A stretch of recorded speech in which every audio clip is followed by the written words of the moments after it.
কিভাবে দেখতে পাওয়া সম্ভব সেটা বোঝার আগে এটা বুঝতে হবে যে কেন আমরা দেখতে পাই না। তাদেরকে কোনো রকমভাবে দর্শন করাতে পারলেন না রামকৃষ্ণদেব, এদিকে স্বামী বিবেকানন্দকে কুড়িয়ে দিলেন কেন? এই মহাকুম্ভের যে অন্তর্নিহিত অর্থ সেটা যদি মানুষ বুঝতে পেরে যায় তাহলে সে ঈশ্বরের দর্শন পেয়ে গেল। পুরাণে আমরা পড়েছি এটা একটা পৌরাণিক কাহিনী, সমুদ্র মন্থন। এবার অধিকাংশ মানুষ এটাই ভাবে যে সমুদ্র মন্থন বলতে কোনো একটা সমুদ্রকে মন্থন করা হয়েছিল, না। অর্থাৎ দেখুন, একটুখানি ব্রেন ব্যবহার করুন। আমি এখনই কি বললাম, পৌরাণিক কাহিনী অনুযায়ী কোন সমুদ্রের কথা বলেছে? এরাই তো আমাদের ধর্মকে একদম পুরোপুরি জোকারের কাণ্ড কারখানা বানিয়ে রেখে দিয়েছে, আর এদেরকে আমরা মাথায় নিয়ে নাচ্ছি। তাহলে এই লোকটাই পাগল, এই ভুল বকছে, চলো একে পাগল করে দাও, করে দিচ্ছে পাগল। আমার থেকে একটা ছোট্ট এক্সাম্পল দিচ্ছি আমার নিজস্ব লাইফ থেকে। এই একই ঘটনা আমার সাথেও ঘটেছে। আমিও তো কাউকে দেখা দেয় না একমাত্র আমাকে ছাড়াই। আর আমি কি করি, দুটো ঢিল মারি আর কিন্তু চলে যাই। আর কেউ ঢিল মারলে কিন্তু যাই না, কারণ কেউ দেখতেই পাই না। বোঝাতে পারছি যে ভগবানকে খুঁজতে হলে তাহলে কোথায় যেতে হবে, বা কোথায় রয়েছে ভগবানের ঠিকানা, বা কিভাবে পাওয়া যায় ভগবানের দেখা। ভগবানকে তো আমরা কেউ দেখতে পাই না, পাই কি? দেখা সম্ভব নয়। এই দু চোখ দিয়ে ভগবানকে দেখা সম্ভব নয়। কিন্তু সত্যি কি ভগবানকে দেখা সম্ভব নয়, নাকি ভগবানকে দেখা সম্ভব? প্রশ্ন আছে। কারণ আমরা যদি রামকৃষ্ণদেবের কথা বলতে যাই তাহলে তো রামকৃষ্ণদেব বলেছিলেন যে আমি মা কালী দেখা পেয়েছি, এবং শুধু দেখা পেয়েছি বলেনি, উনি স্বামী বিবেকানন্দকে পর্যন্ত মা কালী দর্শন করিয়েছিলেন বা ভগবানের দর্শন করিয়েছিলেন। তাহলে দেখা যায় না এরকম তো নয়, দেখা যায়। তার মানে তাহলে কিভাবে? এরকম একটা প্রশ্ন আজকে এসছে আমার কাছে। ত্রিপুরা থেকে লিখছেন অনুপ কুমার দাশগুপ্তা, ওনার বয়স 51। উনি বলছেন যে আপনার ভিডিওগুলো অনেকদিন ধরে দেখছি ইউটিউবে, অনেক চিন্তাভাবনা পরিবর্তন হয়েছে, নিজেকে বেশ কিছুটা উন্নত করতে পেরেছি বলে মনে হচ্ছে, কিন্তু আমার মনের মধ্যে একটাই প্রশ্ন, আমরা ভগবানকে দেখতে পারি না কেন? যদি দেখতে পেতাম তাহলে তো জীবনে কোনো সমস্যাই থাকতো না। ভাবুন তো, জীবন কত উন্নত হতে পারত। আবার এটাও ভাবি যে আপনি তাহলে কিভাবে এত উন্নত জ্ঞান অর্জন করলেন? তাহলে আপনি কি ভগবানের দেখা পেয়েছেন? দেখাচ্ছি, ভগবানকেই দেখাচ্ছি। ইউটিউবে এরকম অন্ধবিশ্বাস এবং কুসংস্কারের ভিডিওতে পুরো ভর্তি হয়ে গেছে। সমাজে এত অন্ধবিশ্বাস কুসংস্কারের মাঝেও আপনি নিজেকে কিভাবে ঠিক রাখেন? আসলে আমি আপনার মতো হতে চাই, অনুগ্রহ করে আস্থা বলে দিন। আমার মতো কেন হবেন? আমার মতো একদমই হবেন না। যদি আমার মতো হতে চান তাহলে তো হয়ে গেল, কারণ আমার মতো আমি তো হয়ে গেছি অলরেডি।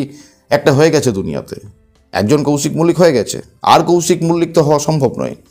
আর যদিও বা অন্য কেউ কৌশিক মল্লিক হতে চায় তাহলে তাকে দুনিয়া পাত্তা দেবে কেন, বা সে নিজেকে চিনতে পারবে কি করে? তাহলে সে তো কৌশিক মল্লিককে চিনবে, আর সে তো কৌশিক মল্লিক নয়।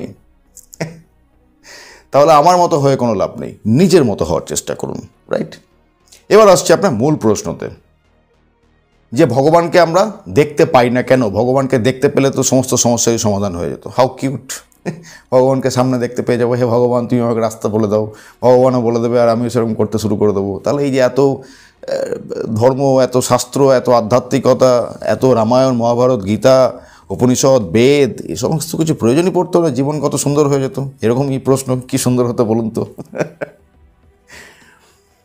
দেখুন, আমাদেরকে একটা জিনিস বুঝতে হবে যে ভগবানকে আমরা দেখতে পাই না কেন, আগে সেটা বুঝতে হবে। এই যে আমাদের যে দুই চোখ, এই দুই চোখ দিয়ে আমরা ভগবানকে দেখতে পাই না কেন, আগে সেটা বুঝতে হবে। সেটা বোঝাচ্ছি এখন, মানে এখনই বোঝাতে শুরু করব। আর তারপরে আমি আসবো যে কিভাবে ভগবানকে দেখতে পাওয়া সম্ভব। কিভাবে দেখতে পাওয়া সম্ভব সেটা বোঝার আগে এটা বুঝতে হবে যে কেন আমরা দেখতে পাই না। ভগবান কি সত্যি মূর্তি? মানে আমরা মন্দিরে যে সমস্ত ভগবানদের মূর্তি দেখি, আসলে ভগবান কি সেই রকমই? বা হিন্দু ধর্মের কথা যদি আমি নাই বলি, আমি যদি মুসলিম বা খ্রিস্টানস বা অন্যান্য ধর্মেও চলে যায়, বা অন্যান্য জাতির মধ্যেও চলে যায়, তাহলে তাদের যারা যে সমস্ত গড বা আল্লাহ রয়েছে, রাইট, তারা কীরকম দেখতে তাহলে? আচ্ছা, অনেকে বলে যে আল্লাহ, ঈশ্বর, ভগবান, গড একই। তাহলে কি একই? যদি একই হয় তাহলে এত প্রকার ভেদ কেন? বোঝাতে পারছি? আগে এই জিনিসটা বুঝতে হবে। আর আপনি যদি আমার ভিডিও দেখে থাকেন, এই যে আপনি বলছেন আমার ভিডিও আপনি প্রায় দেখেন, তাহলে আপনি প্রায় যদি দেখে থাকেন তাহলে এটা বুঝতে পারবেন যে আমি বহুবার বুঝিয়েছি এর আগে যে ভগবান কোনো মূর্তি নয়, রাইট? ভগবানের যে ডিরেকশন আমরা পেয়েছি আমাদের স্ক্রিপচার্স থেকে, তাকে সেরকমভাবে ওই তখনকার দিনে মুনি ঋষিরা যেরকমভাবে কল্পনা করেছেন, ভগবানকে সেরকমভাবে তারা একটা রূপ দিয়েছেন, তারা সেরকমভাবে ভগবানের মূর্তি কল্পনা করেছেন, এবং সেই কল্পনাগুলোই মূর্তির আকারে এখন আমাদের মন্দিরে পূজিত হয়। সেটাই হচ্ছে ভগবান বেসিকলি। কিন্তু কি বললাম এখানে, যে তখনকার দিনের মুনি ঋষিরা যেরকমভাবে কল্পনা করেছেন ভগবানের রূপকে, অর্থাৎ এটা বাস্তব নয়, কিন্তু কল্পনা হয়ে যাচ্ছে, যাতে সাধারণ মানুষ বুঝতে পারে। সামনে যদি কিছু একটা না থাকে, সামনে কমপ্লিটলি ব্ল্যাঙ্ক, আপনি ফোকাস করবেন কোথায়? রাইট? তো যাতে সাধারণ মানুষ ফোকাস করতে পারে, তার জন্য এই মূর্তি হচ্ছে কিন্তু একটা অত্যন্ত উপযোগী মাধ্যম। কিন্তু মানুষ ওই মূর্তির ভাবনা বা মূর্তির চিন্তাভাবনার মধ্যে আটকে পড়ে থাকে, তার বাইরে তো সে এগোতেই চায় না, ভাবে যে এইটাই আধ্যাত্মিকতা। আমাদের সামাজিক শিক্ষা সেরকম টাইপের, এখনকার দিনে আমাদেরকে আধ্যাত্মিকতা সেরকমভাবে শেখানো হয়, যার জন্য আমরা এর বেশি এগিয়ে যেতে পারি না। এবার আপনার প্রশ্ন হচ্ছে যে আমরা ভগবানকে দেখতে পাই না কেন? তাহলে আমাদেরকে এটা বুঝতে হবে যে যে জিনিসগুলো আমরা দেখতে পাই, সেই জিনিসগুলো আমরা কিভাবে দেখতে পাই। ধরুন আপনি আমাকে দেখতে পাচ্ছেন, আপনি আমাকে কিভাবে দেখতে পাচ্ছেন?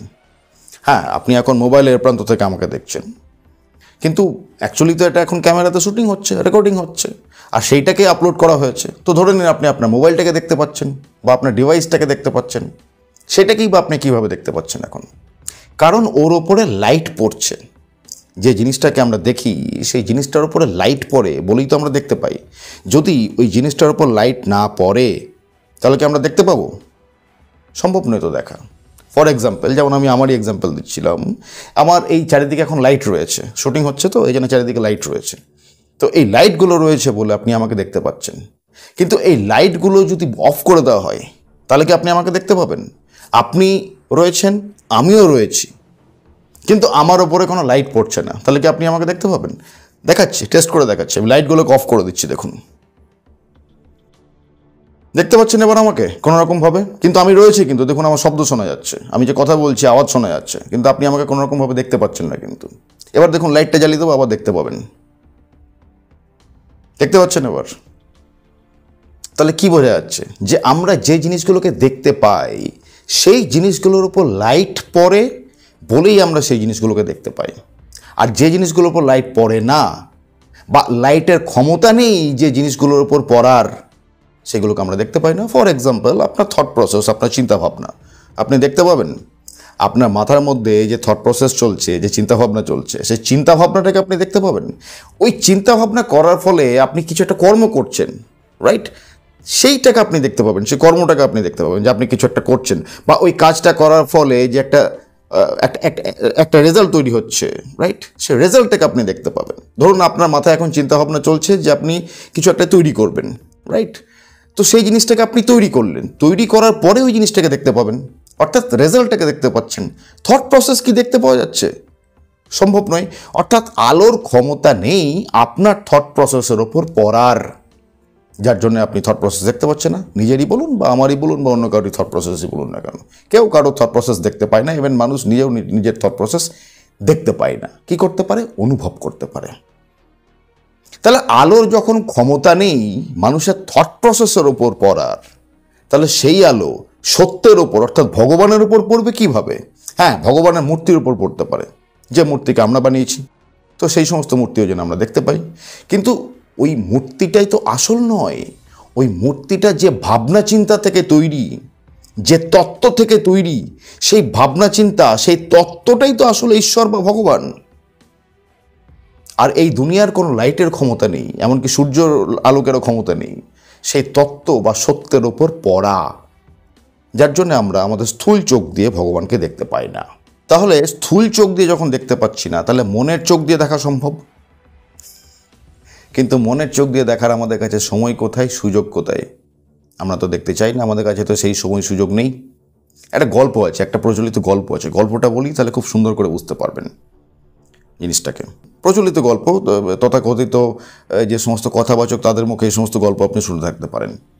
তো ভগবান মানুষ সৃষ্টি করার পর নিজেই চিন্তিত হয়ে পড়লেন যে এই আমি কি সৃষ্টি করে দিলাম, এখনো পর্যন্ত সব থেকে বেস্ট জিনিস এখনো পর্যন্ত সৃষ্টি করে ফেলেছি আমি, কিন্তু এরা আমাকে জ্বালাতন করবে। এই যে এত উন্নত জিনিস আমি সৃষ্টি করে দিলাম মানব নামক, এই মানব অর্থাৎ মানুষরা এবার আমাকে জ্বালাতন করবে। এবার আমাকে এখান থেকে পালিয়ে যেতে হবে, এদের চোখের সামনে পড়ে থাকলে চলবে না, আমাকে এখান থেকে সরে যেতে হবে, তা নাহলে আমাকে সেটা জ্বালাতন করবে, বিরক্ত করবে। তো ভগবান কী করলেন? সমস্ত দেবতাদেরকে ডেকে পাঠালেন। মিটিং হচ্ছে, ভগবান বসে রয়েছেন, সামনে সমস্ত দেবতারা বসে রয়েছে, মিটিং হচ্ছে। নিয়ে ভগবান বলছে, দেখো আমি তো খুব উন্নত একটা জিনিস তৈরি করেছি, উন্নত প্রাণী তৈরি করেছি, মানুষ সৃষ্টি করে দিয়েছি, কিন্তু এই মানুষের থেকে আমি পালাতে চাই, আমি থাকতে চাই না এদের সঙ্গে, এরা আমাকে জ্বালাতন করে মেরে ফেলবে, একদম প্রচণ্ড বিরক্ত করবে। তো দেবত্যাগণ আপনারা আমাকে একটা উপায় বলুন যে আমি এখান থেকে কী করে পালিয়ে যাই বা এদের চোখের আড়ালে কী করে চলে যাই। তো দেবতার অনেক রকম উপায় বলছে, কেউ বলছে আপনি চাঁদে চলে যান, কেউ বলছে ওই অমুক গ্রহে চলে যান, কেউ বলছে আপনি সূর্যের মধ্যে লুকিয়ে যান। বাকিদের মতো নয়, অর্জুন হয়ে প্রকৃত গীতার বাস্তব অর্থ বুঝে বাস্তব জীবনে প্রয়োগ করে জীবনকে উন্নত করতে চান? মেম্বারশিপ নিয়ে এখনই জয়েন করুন বাস্তব জীবনে গীতা। মেম্বারশিপ নেওয়ার জন্য জয়েন বাটনে ক্লিক করুন। বাস্তব জীবনে গীতার 5 এবং 25 নম্বর এপিসোড সম্পূর্ণ ফ্রি করে দেওয়া হয়েছে। এপিসোড দুটির লিংক এই ভিডিওর ডেসক্রিপশনে পাওয়া যাবে। কেউ বলছে আপনি সূর্যের মধ্যে লুকিয়ে যান। তো ভগবান বলছে ভুল করছেন দেবগণ, এই মানুষ কি উন্নত ধরনের প্রাণী আপনারা কল্পনা করতে পারছেন না।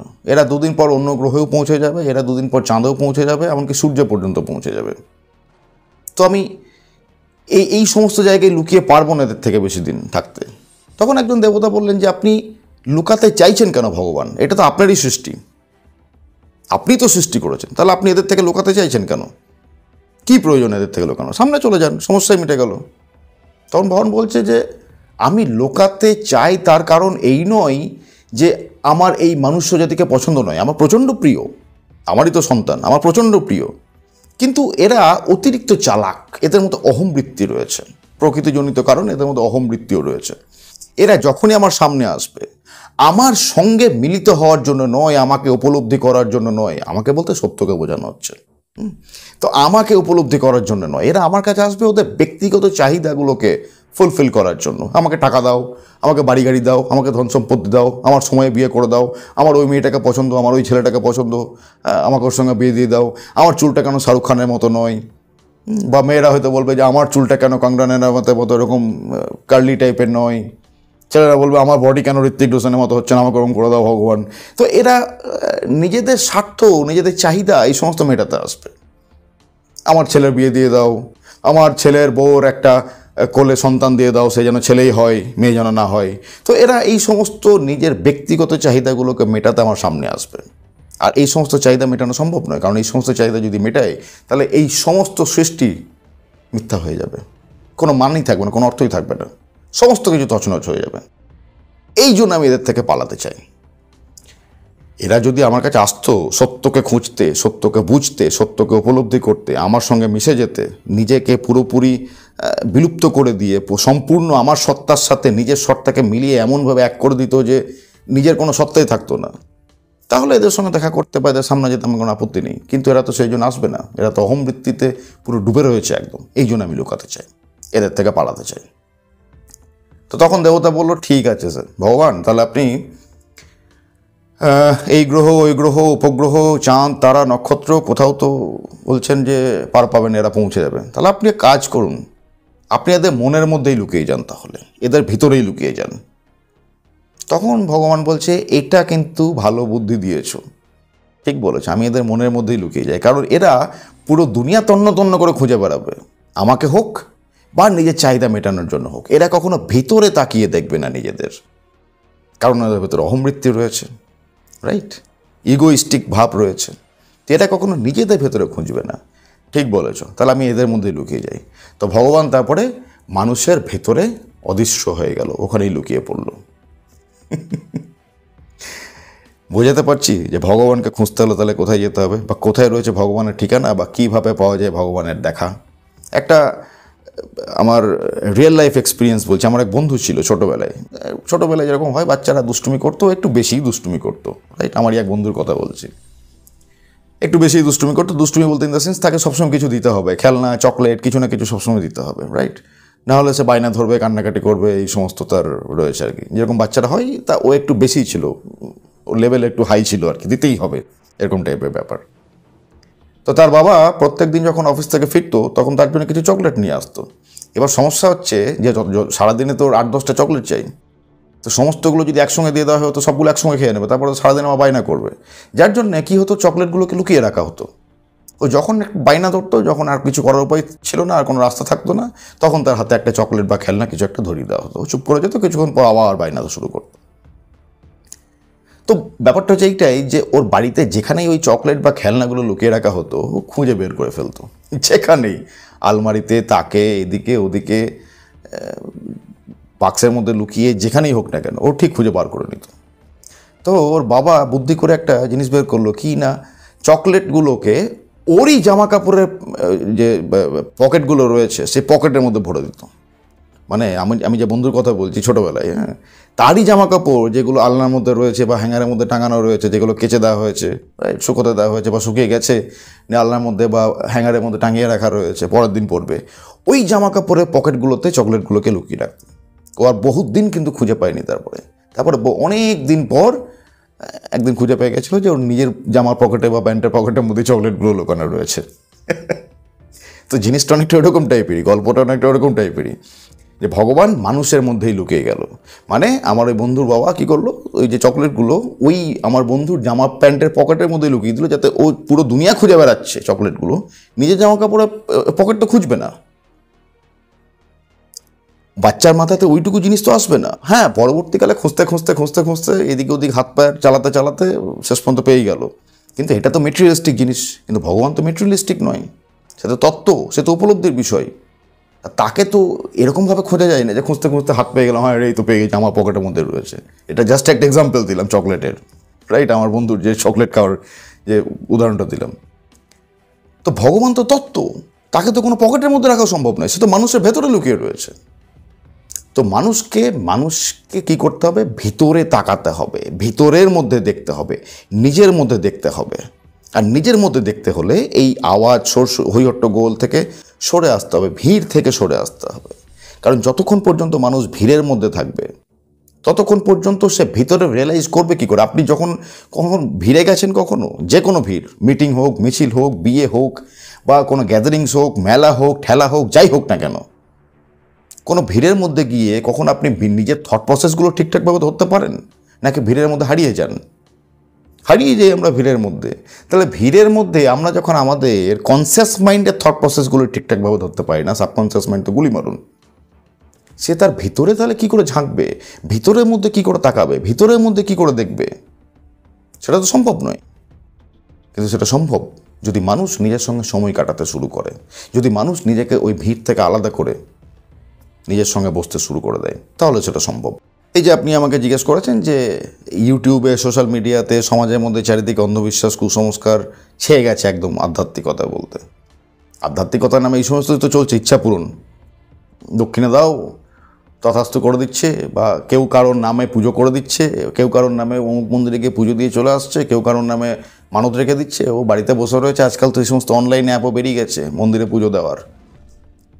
তো আধ্যাত্মিকতা বলতে এই সমস্ত পাখান্ডি, এই সমস্ত পাপি অ্যাক্টিভিটিসগুলোই চলছে বেসিক্যালি সমাজের মধ্যে। তো আপনি এই যে আমাকে প্রশ্ন করলেন যে এই যে চারিদিকে এত কিছু আধ্যাত্মিকতা নামে ছেয়ে গেছে, ইউটিউবে একসে বারকার এক ভিডিও তৈরি হয়ে যাচ্ছে প্রত্যেক দিন আধ্যাত্মিকতার নামে, এই সমস্ত অন্ধবিশ্বাস এবং কুসংস্কার নিয়ে, এর মাঝেও আমি কী করে নিজেকে ঠিক রাখি? এই যে এরকমভাবে ঠিক রাখি। কী বললাম যে আপনাকে ভিড় থেকে সরে আসতে হবে, এইগুলোকেই তো ভিড় বলে।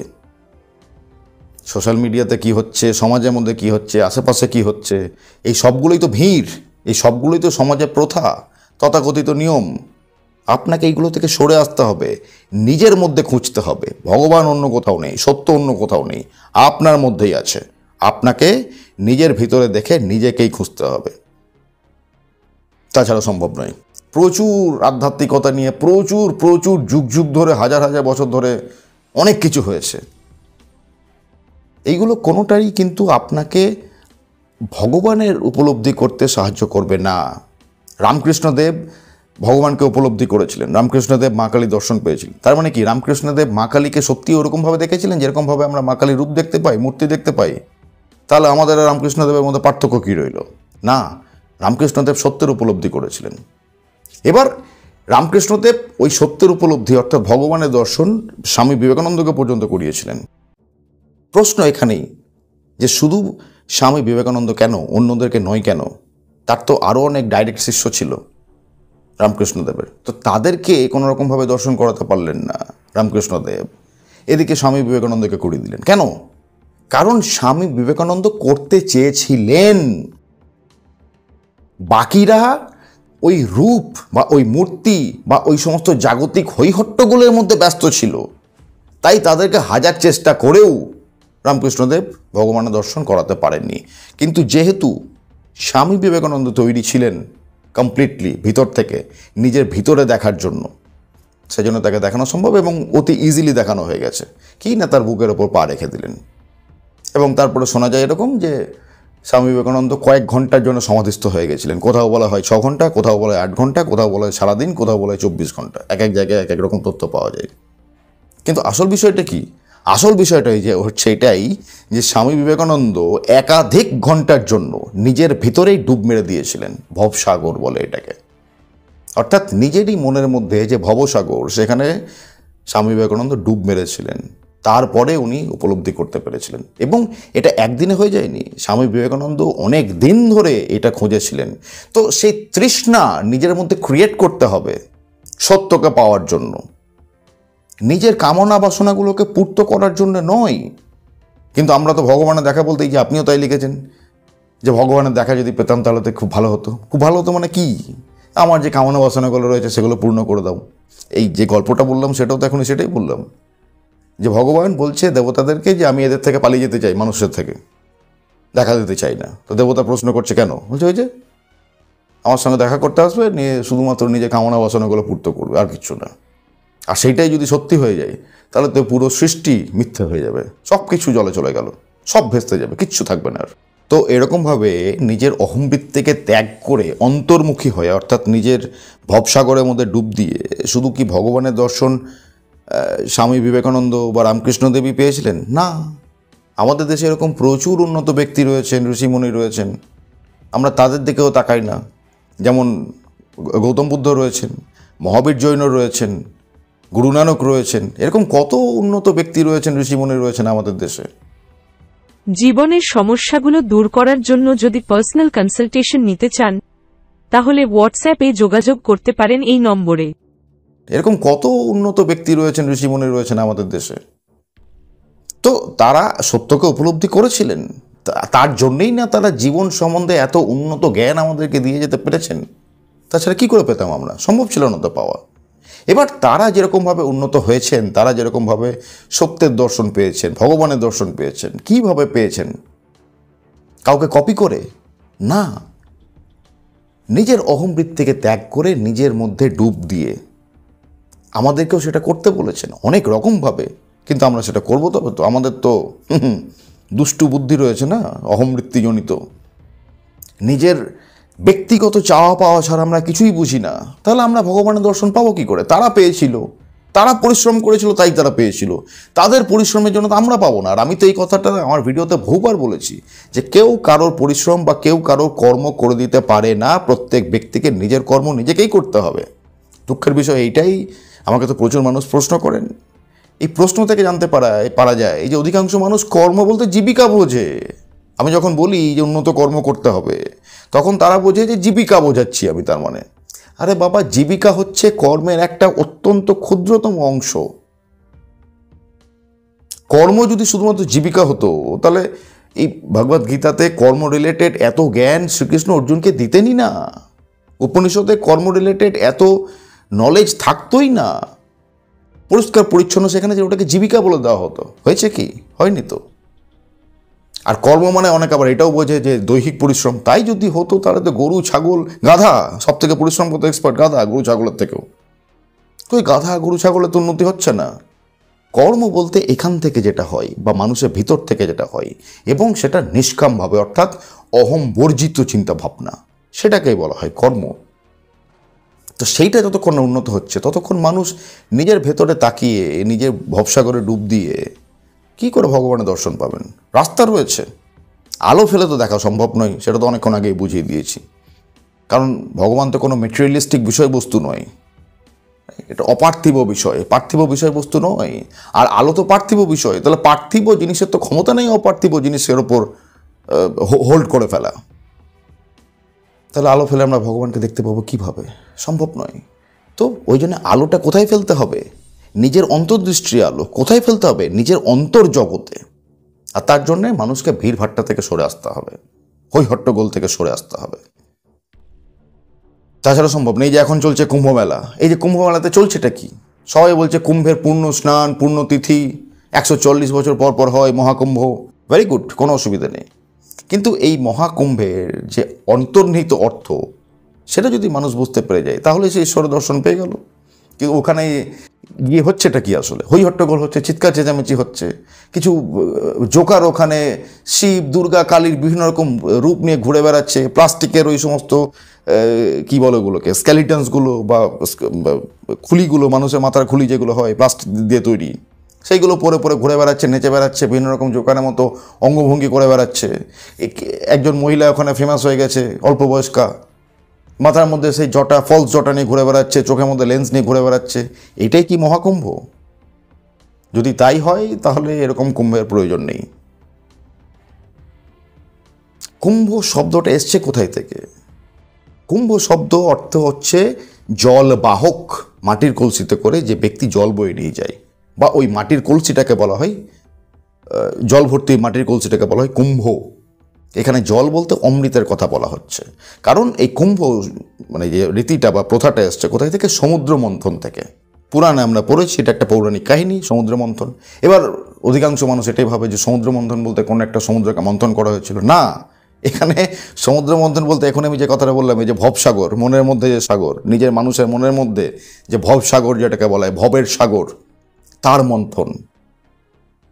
অর্থাৎ ওই কী বলছে, একই তো জিনিস, তার মানে নিজের ভিতরে তাকাতে বলছে।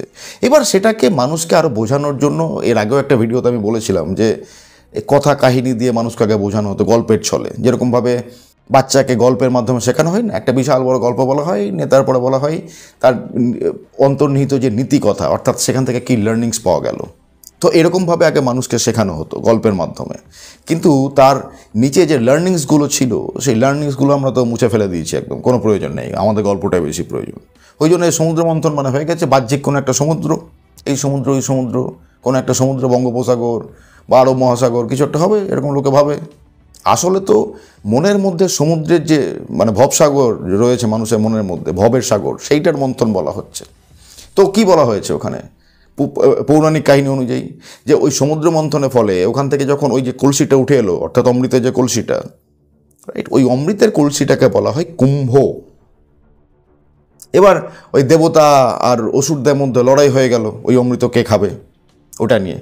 তো ওটাকে নিয়ে তখন ভগবান বিষ্ণুকে শোনা যায় এরকম পৌরাণিক কাহিনী অনুযায়ী যে ভগবান বিষ্ণু এক রমণীর অবতার নিয়ে সেই কলসিটা নিয়ে লুকিয়ে রেখেছিলেন, চলে গেছিলেন ওটাকে নিয়ে। তো তখন ওই দেবতা এবং অসুরদের মধ্যে ওই কলসিটা নিয়ে যুদ্ধ হয়, লড়াই হয়। তো যখন ওই লড়াই হয় তখন ওই কলসিটা থেকে কিছু অমৃতের কিছু ড্রপস বা কিছু ছিটে এদিক ওদিক পড়ে গেছিল। শোনা যায় সেটা ওই পৌরাণিক কাহিনী অনুযায়ী যে ভারতবর্ষের 4টে জায়গাতে সেই ড্রপসগুলো বা সেই ছিটেগুলো, অমৃতের ছিটেগুলো পড়েছিল। আর সেই 4টে জায়গা হচ্ছে প্রয়াগরাজ, হরিদ্বার, নাসিক আর উজ্জয়িনী। যার জন্য এই সমস্ত জায়গাতে কুম্ভ, মহাকুম্ভ 4 বছর, 6 বছর, 140 বছর পর পর বিভিন্ন রকমভাবে হতে থাকে। অর্থাৎ দেখুন, একটুখানি ব্রেন ব্যবহার করুন। আমি এখনই কি বললাম, পৌরাণিক কাহিনী অনুযায়ী কোন সমুদ্রের কথা বলেছে? ভব সাগরের, মানুষের মনের মধ্যে যে ভবের সাগর, তাহলে সেখানের মধ্যে মন্থন হচ্ছে, আর তার ছিটে গিয়ে পড়বে প্রয়াগরাজে, হরিদ্বারে, নাসিকে, উজ্জয়িনীতে। কীভাবে সম্ভব এটা? যদি মানুষ একটু সামান্য বুদ্ধি ব্যবহার করে তাহলেই তো বুঝতে পারা যায়। কিন্তু মানুষের এই বুদ্ধিটাকে মানুষ কোন দিকে লাগাচ্ছে? এই যে সমস্ত এই অঘড়ি সেজে যারা ঘুরে বেড়াচ্ছে, যাদেরকে আমি বলি এই যে আলতু ফালতু বাবাজি, দেখতে পাচ্ছেন এরকম আজকাল সোশ্যাল মিডিয়াতে প্রচুর। যেরকম বললাম, ওই যে নকল স্কেলিটন পরে ঘুরে বেড়াচ্ছে, বিভিন্ন রকম অঙ্গভঙ্গি করে বেড়াচ্ছে জোকারের মতো। এরাই তো আমাদের ধর্মকে একদম পুরোপুরি জোকারের কাণ্ড কারখানা বানিয়ে রেখে দিয়েছে। আর এদেরকে আমরা মাথায় নিয়ে নাচ্ছি আর ভাবছি এদের সান্নিধ্য পেলেই বা এদের সংস্পর্শে গেলেই আমরা ভগবানের দর্শন পেয়ে যাব। ঘোড়ার ডিম কিছুই হবে না। তাই যদি হতো তাহলে গঙ্গা স্নান করে সব পাপ ধুয়ে যেত। কিন্তু গঙ্গার পুত্রকে, আমরা যদি মহাভারত পড়ি তাহলে দেখতে পাবো যে গঙ্গার পুত্রের নাম হচ্ছে ভীষ্ম, পিতামহ ভীষ্ম। যার জন্যে পিতামহ ভীষ্মকে বলা হয় গঙ্গাপুত্র ভীষ্ম। তো তার গঙ্গাতে স্নান করার কি প্রয়োজন? সে তো গঙ্গা থেকেই জন্মেছে, গঙ্গাই তো তার মা। কিন্তু তাকে মরতে হলো কীভাবে? দেখেছেন কি ডেঞ্জারাসভাবে তাকে মৃত্যুপ্রাপ্ত হতে হয়েছে মহাভারতের যুদ্ধে পিতামহ ভীষ্মকে। তো এই সমস্ত প্রথা, কথা, কাহিনী, কর্মকাণ্ড ঠিক আছে, এইগুলো সাধারণ মানুষের জন্য, মানুষকে বোঝানোর জন্য, মানুষকে আধ্যাত্মিকতার দিকে নিয়ে আসার জন্য। এইগুলো একটা প্ল্যাটফর্ম মাত্র, আর কিছু না। আপনার আসল ডেস্টিনেশন তো আপনার ভিতরে, সেখানে পৌঁছাতে হবে আপনাকে। তো এইগুলো হচ্ছে সেই জায়গাতে আপনাকে পৌঁছে দেওয়ার একটা মাধ্যম মাত্র। এইগুলোই কিন্তু আপনার ডেস্টিনেশন নয়। আর এইগুলো যদি ডেস্টিনেশন হয়, তাহলে সারা জীবন এরকম ভগবান খুঁজে বেড়াতে হবে। ভগবানের দেখা তো আর পাওয়া সম্ভব নয়, কোনো দিনই সম্ভব নয়। এবার আগেকার দিনে এত উন্নত ব্যবস্থা ছিল না কমিউনিকেশনের। আমরা এখন পৃথিবীর এক প্রান্ত থেকে এক প্রান্ত হুশ করে পৌঁছে যেতে পারি ফ্লাইট ধরে, কোনো ব্যাপারই নয় এই প্রান্ত থেকে ও প্রান্তে যাওয়া। কিন্তু তখনকার দিনে কমিউনিকেশন বা যোগাযোগ ব্যবস্থা এত উন্নত ছিল না। সেই জন্য তখন এই সমস্ত কর্মকাণ্ডের মাধ্যমে এই সমস্ত মেলার প্রচলন শুরু করা হয়েছিল, যেটাকে আমরা বলি এখন মহাকুম্ভ মেলা। অর্থাৎ এই সমস্ত মেলার মধ্যে গিয়ে, অর্থাৎ গ্যাদারিংসের মধ্যে গিয়ে মানুষ যাতে একে অপরের চিন্তাভাবনা আদান প্রদান করতে পারে। আমি একরকম করছি, ওখানে গিয়ে দেখলাম আরও 500 জন লোক এসছে, হাজার হাজার লক্ষ লক্ষ কোটি কোটি লোক এসছে, তারা ওই একই জিনিসকে আরও অন্যরকমভাবে করছে। এক একজন ব্যক্তি এক এক রকমভাবে করছে। এক এক সম্প্রদায়ভুক্ত মানুষের চিন্তাভাবনা বা জীবনকে দেখার পদ্ধতি এক এক রকম। আমিও সেইগুলো দেখছি, শিখছি, জানছি, নিজেকে উন্নতি করছি, রাইট। আমার ওই জিনিসগুলো দেখে আরও 5 জন বা বাকি সম্প্রদায়ের মানুষরা দেখছে, জানছে, বুঝছে, তারাও নিজেদেরকে উন্নতি করছে। অর্থাৎ কী হচ্ছে, আমাদের থট প্রসেস এবং অ্যাক্টিভিটির আদান প্রদান হচ্ছে, যার জন্য এই সমস্ত মেলা বা গ্যাদারিংসগুলো তখন ইনভেন্ট করা হয়েছিল। এখন তো এই সমস্ত প্রয়োজন নেই। এখন তো কমিউনিকেশন এত বেশি উন্নত, এই সমস্ত বিন্দুমাত্র প্রয়োজন নেই। আর এই সমস্ত বাবাজিরা ওই মেলা, ঠেলা, ঝামেলা এইসবের মধ্যে পড়ে রয়েছে। আর আমরা ভাবছি এইটাই হচ্ছে আসল জিনিস। আরে বাবা, বুঝুন, আধ্যাত্মিকতা বলতে তারা কিছুই বোঝে না। অধিকাংশ মানুষ ওখানে যাদেরকে দেখা যাচ্ছে, তারা আধ্যাত্মিকতা বলতে কর্মকাণ্ড বোঝে। আর কর্মকাণ্ড কোনো রকমভাবেই আধ্যাত্মিকতা হতে পারে না। কর্মকাণ্ড আধ্যাত্মিকতা পর্যন্ত পৌঁছানোর একটা মাধ্যম মাত্র হতে পারে, তার থেকে বেশি কিছু না। আপনার সেই মাধ্যমের প্রয়োজন নাও হতে পারে, ডিপেন্ড করছে যে আপনি কীরকমভাবে জীবনকে দেখছেন তার উপরে। আবার যত সাধু সন্ন্যাসীকে ওখানে দেখা যাচ্ছে মহাকুম্ভ মেলাতে, সবাই যে পাখান্ডি, সবাই যে পাপী তাও নয়। এই যেমন একজন আমি দেখছিলাম এই সোশ্যাল মিডিয়া স্ক্রল করতে করতে, একজন ওখানে প্রচণ্ড ফেমাস হয়ে গেছে, আইআইটি বাবা বলে ফেমাস, যার নাম হচ্ছে অভয় সিং। অ্যারোস্পেস ইঞ্জিনিয়ারিং পড়েছেন, 3 লাখ টাকা মাইনে ছেড়ে, চাকরি ছেড়ে এই সমস্ত মানে আধ্যাত্মিকতায় উনি যুক্ত হয়েছেন সম্পূর্ণভাবে। नहीं अब कुछ नहीं आता। अरे उन लोगों ने तो मैं बीच में मैं मेडिटेशन ये सब करता था घर पे, पुलिस बुला ली, ये तो पागल हो गया है, इसको यहाँ पे लेके जाओ। भाई बहुत बढ़िया, भगवान ने छुटकारा दिलाया, अपने आप ही छुटकारा दिला दिया, मेरे पाप भी नहीं लगेगा, खुद ही भगा रहे हैं। हाँ मतलब वो वैसे एक्टिव ऐसे कर रहे थे ना, दूसरे लोगों को जाके बाहर ऐसे बताना जैसे इसकी तो स्थिति सही नहीं है भाई, स्थिति सही नहीं है भाई, मैं तुमको विज्ञान के तत्व न्यूरो साइंस समझा रहा हूँ, तुम मेरी स्थिति सही नहीं समझा रहे हो, मतलब हद हो गई तुम्हारी। अब क्या करे ना, जो कि वो सोचते हैं कि वो रिश्ते में कहीं पे बड़े तो ज्ञान में उनको कुछ ज्यादा ही वो हो जाता है। फिर ये माँ बाप के रिश्ते में भारत में बहुत ज्यादा है। हाँ, बाप होना मतलब ये होगा कि अरे वो बाप भी तो वो 10वीं पास ही है, बाप होने से वो एकदम से उसको ब्रह्म ज्ञान थोड़ी मिल जाएगा। कि वो बच्चे को जो बता रहा है उसको ये बताना चाहिए ना कि भाई देख मेरे को तो इतना ही पता है। बट हमेशा सारे बाप ऐसे बताते जैसे हाँ बस मैं ही बता रहा हूँ तुझे। वो अहंकार चली था ना, वो कृष्ण ने समझाया था ना, मोह और उसमें अंतर, प्रेम में अंतर। তো ওই ব্যক্তি যে সমস্ত বক্তব্যগুলো দিচ্ছেন বা যে সমস্ত কথাগুলো বলছেন, অ্যাটলিস্ট সেই দিকেও যদি আমরা তাকাই, তাহলেও আমরা বুঝতে পারবো যে মহাকুম্ভ আসলে কি, যেটা মানুষের মনের মধ্যেই হয়। 24/7 হতে থাকে, 365/7 হতে থাকে, 365 দিন, 24 ঘন্টা, 7 দিন, সব সময় হতে থাকে। মহাকুম্ভ আপনার ভিতরে রয়েছে, যে কোনো মুহূর্তে আপনি ডুব দিতে পারেন। এটা তো একটা কর্মকাণ্ড। কিন্তু ওই ব্যক্তিকে আমরা পাগল করার জন্য ব্যস্ত। অধিকাংশ মানুষ বলছে এই মানসিক ভারসাম্য ঠিক নেই। কেন বলছে বোঝার চেষ্টা করুন। মানুষ কেন ওই ব্যক্তিকে পাগল বলার চেষ্টা করছে বা এটা বলছে যে তার মানসিক ভারসাম্য ঠিক নেই, তার কারণ হচ্ছে মানুষের অহমবৃত্তির উপর চোট আসছে। মানুষের অহমবৃত্তির উপর একদম রীতিমতো ডাইরেক্টলি চোট করা হচ্ছে। কি ভাবছে মানুষ, আচ্ছা তাহলে এত পড়াশুনো করেও যদি এরকমভাবে পাগলের মতো ঘুরে বেড়াতে হয়, তাহলে তো বাবু আমি যে চিন্তাভাবনাটা মাথার মধ্যে এতদিন পুষে রেখেছিলাম যে বেশি পড়াশোনা করলে ভালো চাকরি পাওয়া যায়, জীবনে সমস্ত রকম আমার যে চাহিদাগুলো রয়েছে সেগুলো ফিল আপ হয়ে যাবে, আর আমি স্যাটিসফাইড হয়ে যাব, আমি মুক্ত হয়ে যাব, এই লোকটা তো অন্য কথা বলছে। এ তো বলছে না, ওগুলো সব মোহমায়া, এগুলো দিয়ে কিচ্ছু হয় না, আমি নিজে করে দেখেছি, কিচ্ছু হলো না, ওই জন্য আমি চলে এলাম, সম্পূর্ণ নিজেকে আধ্যাত্মিকতায় নিয়োজিত করে দিলাম। হয়ে গেল মানুষের অহমৃত্যুতে চোট। মানুষের চাহিদা কি? নিজের চাহিদাগুলোকে বা নিজের যে অহমৃত্যুগুলো রয়েছে, নিজের যে ডিজায়ার্সগুলো রয়েছে সেগুলোকে ফুলফিল করে। এটা ছাড়া মানুষ কিচ্ছু বোঝে না, কমপ্লিটলি ব্লাইন্ড একদম, আর কিচ্ছু বোঝে না এটা ছাড়া। কিন্তু এই যে আইআইটি বাবা বলে যে ব্যক্তি ফেমাস হয়ে গেছে অ্যারোস্পেস ইঞ্জিনিয়ারিং পড়ার পর, 3 লাখ টাকার প্যাকেজে চাকরি ছেড়ে দেওয়ার পর, তার এই সমস্ত কথাগুলো ওই সমস্ত মানুষের অহমৃত্যুতে চোট করে দিচ্ছে, একদম ডাইরেক্টলি আঘাত। কি ভাবছে মানুষ? তাহলে তো আমার চাহিদা পূর্ণ হবে না, না না না না এটা হতে পারে না, আমার চাহিদা পূর্ণ হবে না, এটা সহজ সম্ভব নয়। তাহলে এই লোকটাই পাগল, এই ভুল বকছে, চলো একে পাগল করে দাও, করে দিচ্ছে পাগল। এটাই তো আধ্যাত্মিকতা। আপনাকে দুনিয়া পাগল বলবে, ভিড় আপনাকে পাগল বলবে। আপনি কি রেডি রয়েছেন তার জন্য? দুনিয়া আপনাকে কি বলছে সেই সার্টিফিকেট যদি আপনি গলার মধ্যে পড়ে ঘুরে বেড়াতে চান, তাহলে আপনি দুনিয়ার এই হই হট্টগোল শো সারাবার মধ্যেই থাকতে পারেন, চিৎকার চেঁচামেচির মধ্যেই থাকতে পারেন না। ভগবান প্রাপ্তি বা ভগবত প্রাপ্তি বলে যান, তাহলে আপনি শান্তি কোনো দিন হবে না, স্যাটিসফ্যাকশান কোনো দিন পাবেন না। আমার থেকে একটা ছোট্ট এক্সাম্পল দিচ্ছি, আমার নিজস্ব লাইফ থেকে। এই একই ঘটনা আমার সাথেও ঘটেছে। আমিও তো রীতিমতো ভালোই চাকরি করতাম, হ্যাঁ অত উন্নত নয়, কিন্তু রীতিমতো ভালো চাকরি করতাম। আমিও তো সব ছেড়ে ছড়ে দিয়েছি সমস্ত কিছু। হ্যাঁ, আমি ওরকম বাবাজি সেজে ঘুরে বেড়াই না, কারণ আমি এর আগেও একটা ভিডিওতে বলেছিলাম যে জীবন না ওই প্রান্তে না ওই প্রান্তে, মানে এই প্রান্তে, এই প্রান্তেও নয় জীবন, ও প্রান্তেও নয় জীবন, হচ্ছে মধ্যিখানে, সমস্ত কিছু ব্যালেন্স হচ্ছে লাইফ,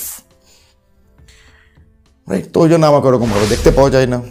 আমার প্রশ্ন একটাই, যে আমাকে গেরুয়া কেন পড়তে হবে, সাদা কেন পড়তে হবে, আমাকে পার্টিকুলার একটা রূপই কেন ধারণ করতে হবে? কোনো প্রয়োজন নেই। কোথায় লেখা রয়েছে? জীবন বলছি তো, না এ প্রান্তে না ও প্রান্তে, জীবন হচ্ছে মধ্যিখানে, সমস্ত কিছুর ব্যালেন্স হচ্ছে জীবন। আপনাকে দ্রষ্টা হতে হবে, দ্রষ্টা। আপনি শুধু অবজার্ভ করুন, দেখতে থাকুন, প্রকৃতি নিজের কাজ করবে, দ্যাটস ইট। এর থেকে বেস্ট জিনিস কিছু হতে পারে না। তো আমারই একটা এক্সাম্পল দিচ্ছি আমার লাইফ থেকে।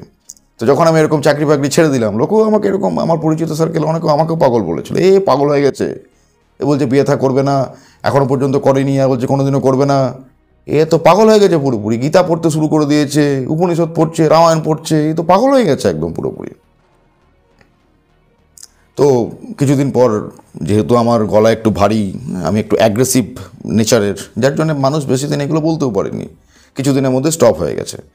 কিন্তু এরকম টাইপের প্রচুর আত্মীয় স্বজন থাকে যারা 6 মাসে 9 মাসে 2 বছরে 1 বছরে একবার কখনো কখনো দেখা হয়। তো তারা মাঝে মাঝে জ্ঞান দিতে শুরু করতো আমাকে, তাহলে কি তুই একদমই বিয়ে থা করবি না, ঠিক করে নিয়েছিস? এবার আমি আর কি বোঝাবো তখন, 1.5 বছর 2 বছর পর দেখা হচ্ছে, কি আমি আর অ্যাগ্রেসিভনেস দেখাবো? আমি একটু মুচকে হেসে দিতাম, আমার এইটুকুই উত্তর, এরকম টাইপের। তো কিন্তু সে কিছু কিছু লোক হয় নাছরবান্ধা, না না না কেন, তাহলে কি ব্যাপার, কি হয়েছে না হয়েছে, আমাকে একটু বল, তোর কোথাও ব্রেকআপ হয়েছে কি না, কেউ ধোকা দিয়েছে কি না, কোন মেয়েটা কি করেছে আমাকে একটু বল, আমরা গিয়ে তার বাড়িতে কথা বলবো, মানে বাচ্চাদের মতো কাণ্ড কারখানা জায়গা বলে একদম। শেষ পর্যন্ত যখন আমি কিছু করতে পারি না, যে কি আর বলবো, একে 1.5-2 বছর পর বাড়িতে এসছে বা দেখা হয়েছে, একে কি আর আমি অ্যাগ্রেসিভনেস দেখালাম। সে সপ্তাহ পরে কথা হচ্ছে, দাঁড়াও তোমাকে এখন একটা ইম্পর্টেন্ট কথা বলি, আমার একটা ইম্পর্টেন্ট কাজ আছে। কি ইম্পর্টেন্ট কাজ? আর আমাদের বাড়ির পেছনে তেঁতুল গাছটা আছে, দেখেছো? হ্যাঁ দেখেছি। আর ওখানে একটা ব্রহ্মদৈত্য আছে, বুঝেছো? কখনো বলি ব্রহ্মদৈত্য, কখনো বলি পেতনি, কখনো বলি শাঁখ চিরুনি, এরকম যখন আসে বলে দিই। তো ওখানে একটা ব্রহ্মদৈত্য আছে, বুঝেছো? কাউকে দেখা দেয় না একমাত্র আমাকে ছাড়াই। আর আমি কি করি, 2টো ঢিল মারি আর কিন্তু চলে যাই। আর কেউ ঢিল মারলে কিন্তু যাই না, কারণ কেউ দেখতেই পাই না, রাইট? আর আমি বুঝতে পারি কি করে, গাছে এসে বসেছে, নিঃশ্বাসের শব্দ শুনতে পাই আমি। দেখো এখন আমি শুনতে পাচ্ছি, তুমি পাচ্ছ? না আমি পাচ্ছি না, আমি কিন্তু পাচ্ছি, জোরে জোরে নিঃশ্বাস নিচ্ছে। এবার আমি যদি ওকে তাড়িয়ে দিয়ে না আসি না, এখন অনিষ্ট হয়ে যাবে কিন্তু। আমাকে ছাড়ো একটু, আমি 2টো ঢিল মেরে আসি গাছে, দাঁড়াও, ব্রহ্মদৈত্যকে তাড়িয়ে আসি, তারপরে তোমার কথা শুনছি। বাস, ও কী ভেবে নিল যে আমি সম্পূর্ণ পাগল একদম। এটা হচ্ছে সবথেকে বেস্ট অপশন। আপনি যখন ভগবানকে খুঁজতে যাবেন, যখন আপনি নিজের ভিতরে তাকাবেন, যখন আপনি নিজের জগতে ডুব দেবেন, রাইট, তখন এই জগৎ আপনাকে পাগল বলবে। আর আপনার কাজ হচ্ছে জগৎকে এটা বুঝিয়ে দেওয়া যে তোমাদের যেটা ডাউট হচ্ছে যে আমি পাগল কি পাগল নই, তোমাদের ডাউটটাকে ক্লিয়ার করে দিচ্ছি, যা আমি সম্পূর্ণ পাগল। খুশি এবার? তোরা তোদের মতো থাক, আমাকে আমার মতো থাকতে দে। আমি জানি জীবনের কি অংশ, আমি জানি জীবনের কি রাস্তা, আমি জানি জীবনের কি পদ্ধতি, আমি জানতে চলেছি জীবনকে কিভাবে বাঁচতে হয়। আমি জানতে চলেছি যে ভগবান কিভাবে প্রাপ্ত করতে হয়, আমি জানতে চলেছি যে ভগবানকে কি করে দেখা পেতে হয় বা ভগবানের দেখা কি করে পাওয়া যায়। আমি সেই রাস্তায় রয়েছি, তোমাদের রাস্তা থেকে আমার রাস্তা ডিফারেন্ট। সুতরাং তোমরা আমাকে পাগল বলো, অর্ধ পাগল বলো, মহাপাগল বলো, ছিচকে পাগল বলো, যা খুশি বলে বলো, সন্ন্যাসী বলো, গুরুজি বলো, বাবাজি বলো, আমার কিচ্ছু যায় আসে না। স্যার বলো, মহাপুরুষ বলো, দাদা বলো, ভাই বলো, আই ডোন্ট সিম্পলি কেয়ার। যদি এইরকম মেন্টালিটি আপনি গ্রো করতে পারছেন সম্পূর্ণরূপে, এরকম টাইপের নয় যে ভগবানের দেখা নেব, সঙ্গে আমার ছেলেও যাবে, আমার ওয়াইফও যাবে, আমার বাবাও যাবে, আমার মাও যাবে, আমার এই প্রাণের প্রিয় বন্ধু বান্ধবী এরাও যাবে, ঘন্টা হবে। আবার বলে দিচ্ছি, ঘন্টা হবে। এসেছেন আপনি একা, যেতেও হবে আপনাকে একা। এই মাঝখানে নাটকটাকে শুধু বোঝার চেষ্টা করুন, ব্যাস, তাহলে হয়ে যাবে আপনার ভগবত প্রাপ্তি। জীবনকে ভালো করে অবজার্ভ করুন, কে পাগল বলছে, কে ছাগল বলছে, কে মহাপাগল বলছে, কে সন্ন্যাসী বলছে, কে বাবাজি বলছে, আপনার কিচ্ছু যায় আসে না। তখন আপনি বুঝে যাবেন যে আপনি মোক্ষ প্রাপ্ত হয়ে গেছেন। তার মানেই বুঝে যেতে পারেন যে এবার আপনি নিজেই ভগবান হয়ে গেছেন। That's it. অর্থাৎ আপনার ভিতরে যে ভগবান আর আপনি, দুয়ের মধ্যে আর কোনো পার্থক্য নেই। এরকমভাবে আপনি দেখা পেতে পারেন ভগবানের, তাছাড়া সম্ভব নয়। বাকিদের মতো নয়, অর্জুন হয়ে প্রকৃত গীতার বাস্তব অর্থ বুঝে বাস্তব জীবনে প্রয়োগ করে জীবনকে উন্নত করতে চান? মেম্বারশিপ নিয়ে এখনই জয়েন করুন বাস্তব জীবনে গীতা। মেম্বারশিপ নেওয়ার জন্য জয়েন বাটনে ক্লিক করুন। বাস্তব জীবনে গীতার 5 এবং 25 নম্বর এপিসোড সম্পূর্ণ ফ্রি করে দেওয়া হয়েছে। এপিসোড দুটির লিংক এই ভিডিওর ডেসক্রিপশনে পাওয়া যাবে।